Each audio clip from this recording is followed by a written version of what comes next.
25º domingo del tiempo ordinario. Lectura del Santo Evangelio según San Mateo. En aquel tiempo dijo Jesús a sus discípulos esta parábola. El reino de los cielos se parece a un propietario que al amanecer salió a contratar jornaleros para su viña. Después de ajustarse con ellos en un denario por jornada, los mandó a la viña. Salió otra vez a media mañana, vio a otros que estaban en la plaza sin trabajo y les dijo: «Y también vosotros a mi viña y os pagaré lo debido». Ellos fueron. Salió de nuevo hacia mediodía y a media tarde e hizo lo mismo. Salió al caer la tarde y encontró a otros parados y les dijo: «¿Cómo es que estáis aquí el día entero sin trabajar?». Le respondieron: «Nadie nos ha contratado». Él les dijo: «Y también vosotros a mi viña». Cuando oscureció, el dueño dijo al capataz: «Llama a los jornaleros y págales el jornal, empezando por los últimos y acabando por los primeros». Vinieron los del atardecer y recibieron un denario cada uno. Cuando llegaron los primeros, pensaban que recibirían más, pero ellos también recibieron un denario cada uno. Al recibirlo se pusieron a protestar contra el amo. «Estos últimos han trabajado solo 1 hora y los has tratado igual que a nosotros, que hemos aguantado el peso del día y el bochorno». Él replicó a uno de ellos: «Amigo, no te hago ninguna injusticia. ¿No nos ajustamos en un denario? Toma lo tuyo y vete. Quiero darle a este último igual que a ti. ¿Es que no tengo libertad para hacer lo que quiera en mis asuntos? ¿O vas a tener tú envidia porque yo soy bueno?». Así, los últimos serán los primeros y los primeros últimos. Palabra del Señor. La envidia de la que habla el Señor en la parábola y de la cual advierte a sus interlocutores y a todas las generaciones, es la que experimentaron los primeros cristianos. Es decir, los que venían del judaísmo hacia los que venían del paganismo, porque estos no habían fatigado o habían recibido el peso de toda la jornada, ni habían aguantado el calor y el bochorno, y recibían igual paga. Quiero decir, que no habían pasado por todas las pruebas a la que el pueblo judío había sido sometido en su historia.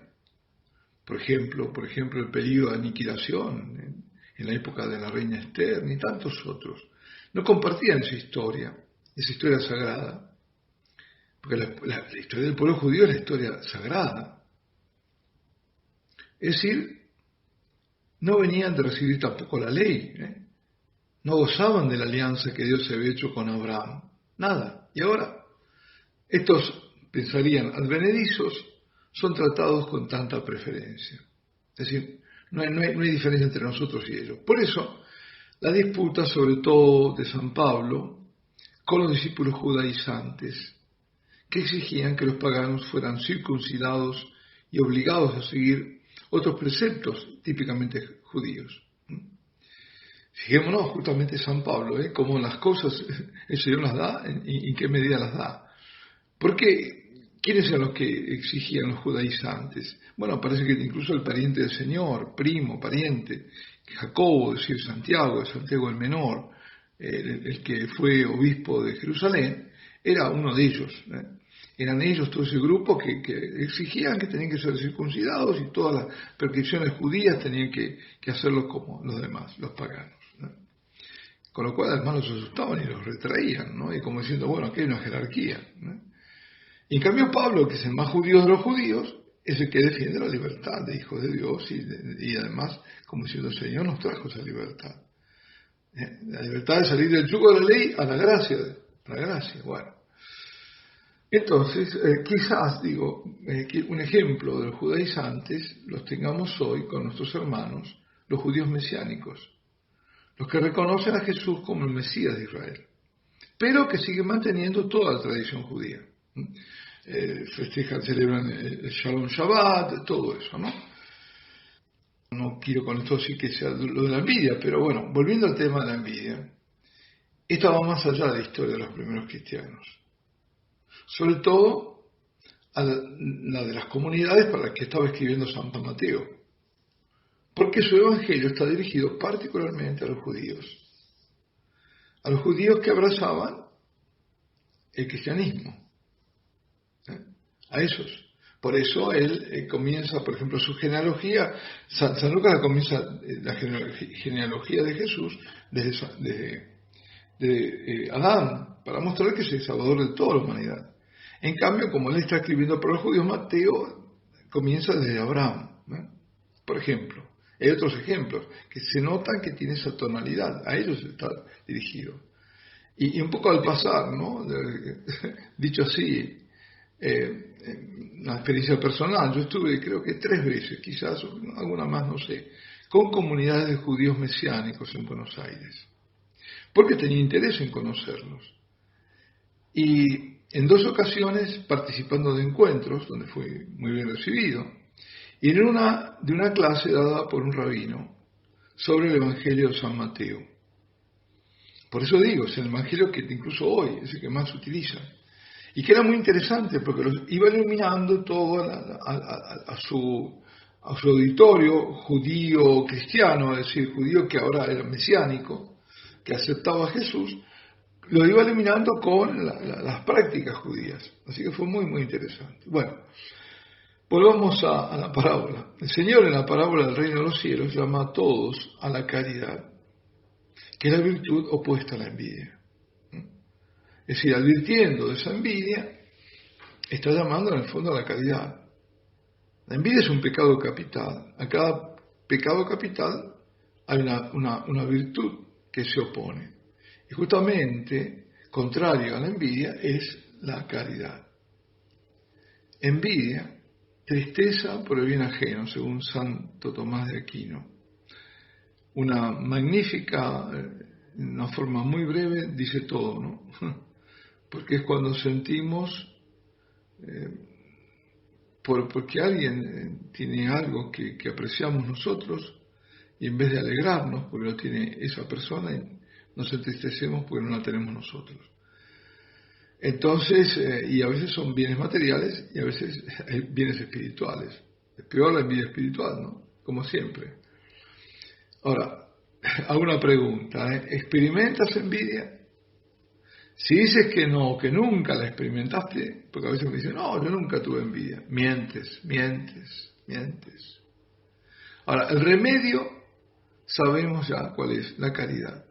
La caridad, el amor no es envidioso. Así lo escribe San Pablo en la primera carta a los Corintios, capítulo 13. Y es bueno repasarlo. Incluso sugiero un ejercicio. Cambiar la palabra amor o caridad, porque depende de la traducción. A veces dice caridad, la caridad no es envidiosa, otros dicen el amor. Bueno, sea amor o caridad, depende de la traducción, cambiar eso, caridad o amor, por el nombre de uno mismo. Por ejemplo, yo pongo, en vez de poner amor o caridad, pongo justo. Por ejemplo, dice así, el amor es paciente, es benigno. Entonces yo soy paciente, o justo es paciente, yo soy paciente, yo soy benigno. Y ver cuán lejos estamos de eso o no, bueno, pero para hacer un examen de conciencia es muy útil. Y vamos a recordar lo que dice San Pablo. El amor es paciente, es benigno. El amor no tiene envidia, no presume, no se engríe, no es indecoroso ni egoísta, no se irrita, no lleva cuentas del mal, no se alegra de la injusticia, sino que goza con la verdad. Todo lo excusa, todo lo cree, todo lo espera, todo lo soporta. Bien, la primera lectura de hoy es la del profeta Isaías. Buscad al Señor, dice el profeta, invocadlo. Y su fuerte exhortación es acompañada de una seria advertencia, no queda ahí. La frase completa es buscad al Señor mientras se lo puede encontrar, invocando mientras está cerca. Quiere decirnos que debemos aprovechar el momento de gracia, eso, que muy bien se aplica a hoy, a lo que estamos viviendo, ante tantos sacrilegios, fuera y lo peor, los dentro de la iglesia. tanta indiferencia, tanto ultraje, tanto desprecio hacia Dios. Y Dios, a pesar de todo eso, está aún manifestando su misericordia. Porque, queridos amigos, si la misericordia de Dios es infinita, porque lo es, el tiempo de gracia no lo es, por su condición de tiempo. El tiempo es un tiempo que se va a acabar, el tiempo de gracia.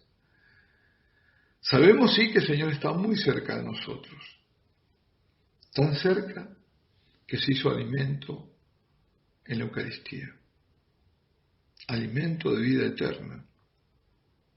Tan cerca es su amor de nosotros, pero cerca de quien lo busca, cerca de quien no es, quien lo acepta, quien lo acoge, de quien no es indiferente, irreverente a su presencia. Y me refiero ahora a la presencia eucarística. No está ciertamente cerca de quien lo ignora o lo desprecia y se niega a rendirle adoración y toda la reverencia que merece. Ahí no está. Por eso las palabras de Isaías son advertencias. Pero son advertencias, no son amenazas, para tener muy seriamente en consideración. Y ya esto lo advierte la Sagrada Escritura, bueno, por ejemplo en Proverbios, en Proverbios, en el capítulo 1 de Proverbios. Os llamé, dice la sabiduría. La sabiduría en este caso personifica a Dios mismo en uno de sus atributos esenciales. Como cuando decimos amor, Dios es amor, Dios es sabiduría. Y no hicisteis caso, dice, os llamé y no hicisteis caso. Os tendí mi mano y nadie atendió. Me llamarán y no responderé. Me buscarán y no me encontrarán. Palabras que suenan terribles, pero que en definitiva son un reclamo para convertirse a Dios. Sin embargo, no falta tampoco las palabras de gran consuelo, porque finaliza diciendo, pero el que me escucha vivirá seguro, tranquilo y sin miedo a la desgracia. Qué oportunas son estas palabras para el tiempo que vivimos. Acercarnos a Dios, escuchemos el llamado del Señor, no endurezcamos nuestro oído. El Señor llama, no deja de llamar, como el propietario de la viña, de la parábola, que a toda hora va a buscar a los obreros. La viña es el reino, el cielo, el premio eterno de plenitud, de la dicha y de todos los bienes espirituales inimaginables. Muchos son los llamados, dice el Señor, pero también advierte poco a los elegidos. Y nos preguntamos, ¿quiénes son los elegidos? Son aquellos que han respondido al llamado. Dios a todos da la gracia para responder, pero no todos responden. Elegidos son los que buscan y encuentran, los que invocan y son atendidos, y los que aman. Y una última advertencia, aquellos que me escriben, que se lamentan porque son humillados, porque son burlados, pues se los llama insociables, irresponsables, desobedientes, porque quieren comulgar como Dios manda, es decir, de rodillas en la boca. Bueno, aceptar esas humillaciones, pero resistir. Resistir, no doblegarse.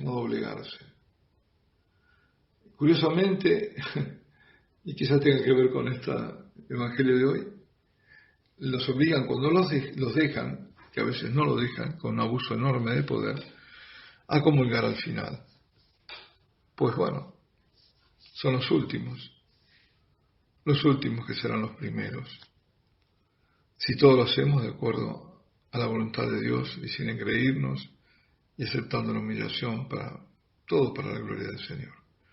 Alabado sea Jesucristo, sea por siempre bendito y alabado.